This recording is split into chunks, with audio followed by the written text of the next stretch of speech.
ನಮಸ್ತೆ. ಆ, ಈ ತುಮಕೂರು ಜಿಲ್ಲೆ ಕೊರಟಗೆರೆ ತಾಲೂಕಿನಲ್ಲಿ ಈ ತಲಪರ್ಗಿಗಳು ಅನ್ನೋ ವಿಷಯ ನಾವು ಏನು ಪ್ರಸ್ತಾಪ ಮಾಡ್ತಾ ಇದ್ದೀವಿ ಅಥವಾ ತಲಪರ್ಗೆ ಮುಂದೆ ನಿಂತು ನಾನೇನು ಮಾತಾಡ್ತಾ ಇದ್ದೀನಿ, ಇದೊಂದೊಂದು ವಿಶಿಷ್ಟವಾದ ಒಂದು ಜಲಮೂಲ, ಭಾಳ ಅಪರೂಪದ್ದು. ನಮ್ಮ ತುಮಕೂರು ಜಿಲ್ಲೆಯಲ್ಲಿ ಸಾಕಷ್ಟಿದೆ, ಅದರಲ್ಲೂ ಸಾಕಷ್ಟು ಸಂಖ್ಯೆಯಲ್ಲಿದ್ದಾವೆ. ಕೊರಟಗೆರೆ ತಾಲೂಕಿನಲ್ಲಿ ಸುಮಾರು ಒಂದು 70ಕ್ಕೂ ಹೆಚ್ಚು ತಲಪರ್ಗಿಗಳಿದ್ದಾವೆ.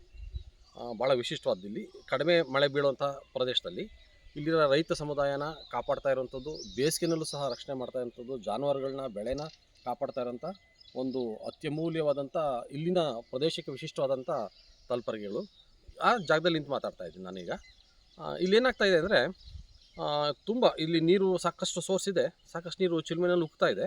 ಆದರೆ ಉಕ್ಕಿದ ನೀರು ಮುಂದಕ್ಕೆ ಬಳಕೆ ಆಗದೇ ಇದ್ದರೆ ಇಲ್ಲಿಯೇ ನೀರು ನಿಂತು ಆ ಕಡೆ ಈ ಕಡೆ ದಡ ಕುಸ್ತು ಕಾಲುವೆನೂ ಮುಚ್ಕೊಂಡು ಅದ್ರ ಕಣ್ಣು ಮುಚ್ಕೊಂಡು ಇದು ಉಪಯೋಗ ಬಾರ್ದಾರಂಥ ಪರಿಸ್ಥಿತಿ ನಿರ್ಮಾಣ ಆಗ್ಬಿಟ್ಟಿದೆ.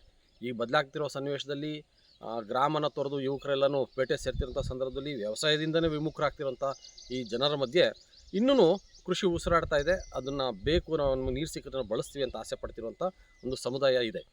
ಆ ಸಮುದಾಯನ ಈಗಲೂ ನಾವು ಊರಲ್ಲಿ ಉಳಿಸ್ಕೋಬೇಕು. ಅವರು ಮಣ್ಣನ್ನು ಅನ್ನವಾಗಿ ಬದಲಾಯಿಸುವಂಥ ಕಾಯಕನ ನೋಡಬೇಕು ಅನ್ನೋದಾದರೆ ಇಂಥ ತಲಪರ್ಗಿಗಳು, ಇಂಥ ಏನು ನೀರಿನ ಮೂಲಗಳಿದಾವೋ ಇದನ್ನು ಅಭಿವೃದ್ಧಿಪಡಿಸೋದಕ್ಕೆ ನಾವೆಲ್ಲರೂ ಕೈ ಜೋಡಿಸ್ಬೇಕಾಗುತ್ತೆ. ಎಲ್ಲರೂ ಸಹಕಾರ ಕೊಟ್ಟರೆ ಇಂಥದ್ದೊಂದು ಸಾಧ್ಯ ಆಗೋದನ್ನು ನಾವು ನೋಡ್ಬೋದು. ನಿಮಗೆಲ್ಲ ಸಹಕಾರ ಇದಕ್ಕೆ ಸಿಗಲಿ. ಏನು ಇಲ್ಲಿ ಕೃಷಿಕರು ಇದ್ದಾರೋ ಅವರೆಲ್ಲ ಅರ್ಧ ಎಕರೆ, ಮುಕ್ಕಾಲು ಎಕರೆ, 1 ಎಕರೆ ಮಾತ್ರ ಹೊಂದಿರುವಂಥ ಸಣ್ಣ ಹಿಡುವಳಿದಾರರು, ಅವರ ಜೀವನ ಹಸನಾಗೋದನ್ನು ನಾವೆಲ್ಲನೂ ಕೈ ಜೋಡಿಸಿ ನೋಡೋಣ ಮತ್ತು ಮಾಡೋಣ. ದಯಮಾಡಿ ಸಹಕಾರ ಕೊಡಿ.